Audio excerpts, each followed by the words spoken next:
presidente na maging presidente ng maaga.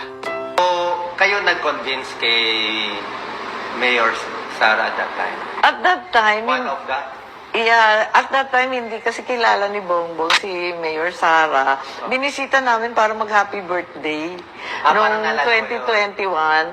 Ang pakay ko, sana piliin ni Inday Sara, pag tumakbo siyang Pangulo, si Bongbong bilang Vice President. Kasi galing si Bongbong sa talo sa 2016. Piliin bilang president? Bilang Vice. Okay. Para mag-tandem sila kasi tatakbo nga na presidente si Sara, akala ko, at sana, akala ng lahat. Kasi ang lakas-lakas ni Sara, parang 27% siya. Lahat nangungulela, 14, 13. Ang layo niya talaga sa lahat. Ano to, mga...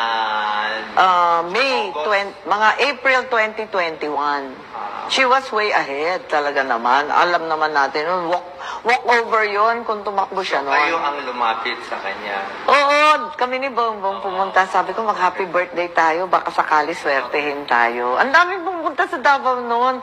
Lahat nag-o-audition para maging vice. Tapos, yun nga, ang nangyari, ayaw na ni Sara na tumakbo. Hindi na niya gustong mag-president o vice president man. Sabi niya, hindi bale na. Dito na ako sa Davao. Walang gulo. Ako magme-mayor. End of story. Ayoko na dyan. Magulo.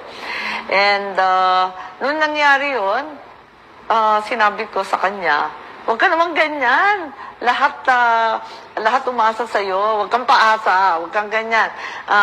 Mag-vice president ka kaya. Ayun, sabi niya, tumakbo na kayo. Ganyan. Kayo na tumakbo dyan. Tapos nag-file si Bongbong. Sabi ko, kakahiya naman to. Wala naman siyang kasama. Samahan mo na lang. Ayun. Tapos after a while, na-convince din. The presidency of 2022 was mine already. Na nanalo na ako sa surveys, lahat ng tao solid na, united na for my candidacy.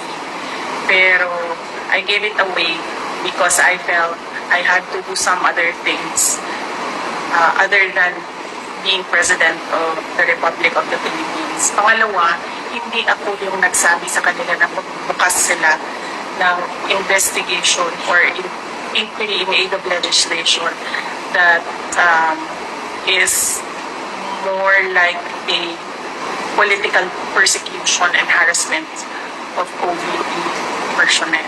So, wag nila akong i-gaslight into saying na ako ang dahilan ng kaguluhan na ito. Ang kaguluhan na ito ay nagsimula sa sa terrorism nila, sa harassment nila, sa threats nila, sa mga personnel ng Office of the Vice President.